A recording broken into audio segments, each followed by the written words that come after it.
ہمارا چونکہ عقیدہ ہے کہ رسول اکرم صلی اللہ علیہ وسلم نے اللہ تعالیٰ کا دیدار فرمایا ہے، آپ نے اللہ کا دیدار فرمایا، تو یہ غیر مقلد مجھے کہنے لگا کہ جی آپ کہتے ہیں کہ رسول اللہ علیہ وسلم نے اللہ کا دیدار کیا اور یہ عقیدہ قرآن کے خلاف ہے۔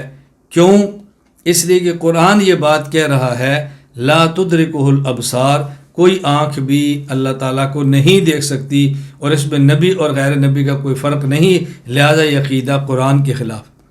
میں نے کہا اچھا آپ یہ بتائیں کہ حدیث میں آتا ہے کہ قیامت کے دن بندہ اللہ کا دیدار کرے گا، اللہ آپ کو ہدایت عطا فرمائے، آپ جنت میں چلے جائیں، تم اللہ کا دیدار کرو گے؟ جی کریں گے۔ کیوں کرو گے؟ کہا جی حدیث میں ہے کہ بندہ قیامت کے دن یا جنت میں اللہ کا دیدار کرے گا۔ میں نے کہا پھر میں نہیں مانتا اس کو۔ کہا جی کیوں؟ میں نے کہا قرآن کی آیت کے خلاف ہے، قرآن کہتا ہے لا تدرکہ الابصار، کوئی آنکھ بھی اللہ کا دیدار نہیں کر سکتی، تو تم کیسے کرو گے؟ کہا جی اس آیت کا تعلق تو زمین کے ساتھ ہے کہ زمین پہ رہتے ہوئے کوئی آنکھ اللہ کا دیدار نہیں کر سکتی، میں تو زمین پر نہیں، میں تو جنت میں جا کے کروں گا۔ میں نے کہا ہم نے کب کہا ہے کہ رسول اللہ صلی اللہ علیہ وسلم نے زمین پر اللہ کا دیدار کیا؟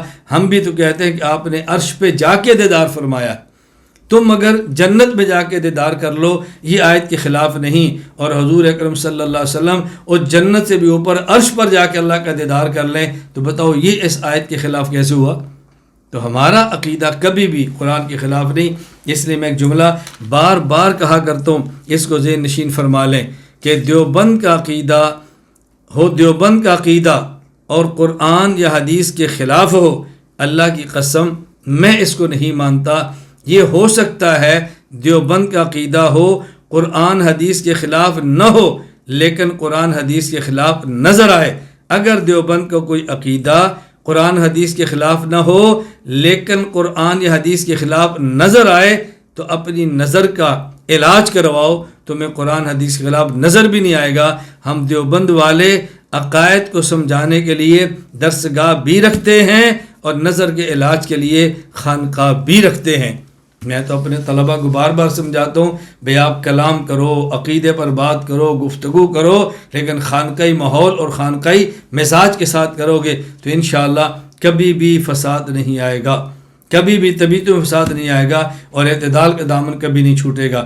اللہ میں بات سمجھنے کی توفیق عطا فرمائے۔